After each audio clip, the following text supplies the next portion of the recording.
بسم اللہ الرحمن الرحیم۔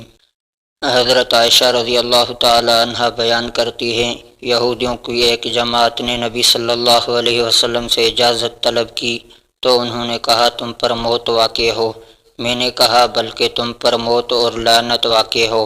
آپ صلی اللہ علیہ وسلم نے فرمایا، عائشہ بے شک اللہ مہربان ہے، وہ ہر معاملے میں مہربانی و نرمی کرنے کو پسند فرماتا ہے۔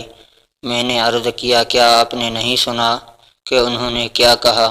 آپ صلی اللہ علیہ وسلم نے فرمایا، میں نے کہہ دیا تھا اور تم پر یعنی موت واقع ہو، اور ایک دوسری روایت میں ہے تم پر کے الفاظ ہیں، انہوں نے واو کا ذکر نہیں کیا۔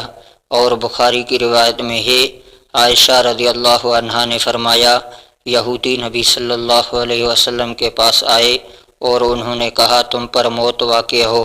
آپ صلی اللہ علیہ وسلم نے فرمایا اور تم پر؟ عائشہ رضی اللہ تعالی عنہ نے فرمایا تم پر موت واقع ہو، اللہ تم پر لعنت فرمائے اور تم پر ناراض ہو۔ یہ سن کر رسول اللہ صلی اللہ علیہ وسلم نے فرمایا، عائشہ ٹھہرو، نرمی اختیار کرو، سختی اور بدگوئی سے اجتناب کرو۔ انہوں نے عرض کیا کیا آپ نے نہیں سنا جو انہوں نے کہا؟ آپ صلی اللہ علیہ وسلم نے فرمایا، کیا تم نے نہیں سنا جو میں نے کہا؟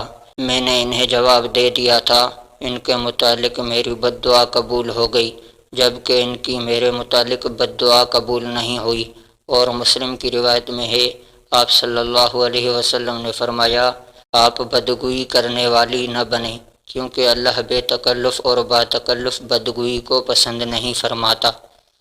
حضرت اسامہ بن زید رضی اللہ عنہ سے روایت ہے کہ رسول اللہ صلی اللہ علیہ وسلم کا ایک ایسی مجلس سے گزر ہوا جس میں مسلمان بتوں کے پجاری، مشرک اور یہودی بیٹھے ہوئے تھے، تو آپ صلی اللہ علیہ وسلم نے انہیں سلام کیا۔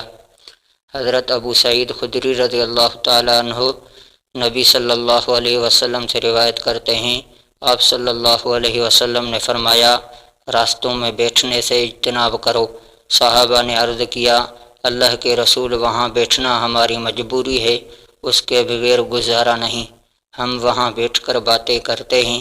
آپ صلی اللہ علیہ وسلم نے فرمایا، اگر تم نے ضرور بیٹھنا ہی ہے تو پھر راستے کا حق ادا کرو۔ انہوں نے عرض کیا، اللہ کے رسول راستے کا حق کیا ہے؟ آپ صلی اللہ علیہ وسلم نے فرمایا، نظریں جھکانا، تکلیف نہ پہنچانا، سلام کا جواب دینا، نیکی کا حکم دینا اور برائی سے منع کرنا۔